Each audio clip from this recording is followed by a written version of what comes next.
Bonjour ဒီနေ့မှာတော့အလုံးကိုပြင်သစ်ဘာသာစကားရဲ့တမိုင်းကြောင်းကိုပြပြပေးမှာပဲဖြစ်ပါတယ်။ယခုလက်ရှိပြင်သစ်နိုင်ငံရဲ့နေရာမှာရှိရခင်တုန်းကဂိုးလူမျိုးတွေရဲ့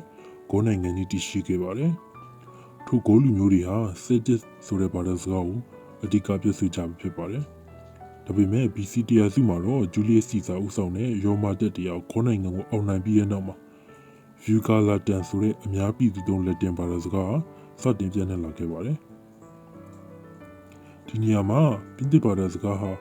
လက်တင်ကိုအခြေခံပြီးမဲ့ဂိုးလူမျိုးတွေရဲ့အတန်ထွက်အလေးအထားနဲ့စကားလုံးချုပ်ကိုရောနှောသွားပြီဖြစ်ပါတယ်။ဥပမာလက်တင်ရဲ့ villa ဆိုတဲ့စကားလုံးလေးကပြင်သစ်ဘာသာစကားရဲ့ v မြို့ဆိုတဲ့စကားလုံးလေးဖြစ်လာပါတယ်။ AD 900စုမှာတော့ဂျာမန်ဥစုဝင် Frank လူမျိုးတွေကထပ်မံဝင်ရောက်လာခဲ့ပါတယ်။သူတို့ရဲ့ဘာသာစကားကလည်းလက်တင်ကိုပုံမပြောင်းလဲလာစေပြီးအတန်ထွက်မှာတန်မာတဲ့လေယူလေသိန်းတွေစကလုံးတွေအဆုံးသက်ပြီးတွေကိုကြစီတဲ့အလေးထားတွေပါဝင်လာခဲ့ဖြစ်ပါတယ်။အဲဒီခေတ်ရဲ့အဒီဖြစ်ဆုံးအထောက်ထားတော့ Strabo Oath လို့ခေါ်တဲ့ AD 842မှာချုပ်ဆိုခဲ့တဲ့စာချုပ်စာတမ်းပဲဖြစ်ပါတယ်။ဒါဟာရှေးဟောင်းပြင်သစ်ဘာသာစကားနဲ့ရေးသားထားတဲ့အစောဆုံးစာတမ်းပဲဖြစ်ပါတယ်။အဲဒီအချိန်မှာတော့မြောက်ပိုင်း OE ဘာသာစကားနဲ့တောင်ပိုင်း Ox ဘာသာစကားဆိုပြီးမှ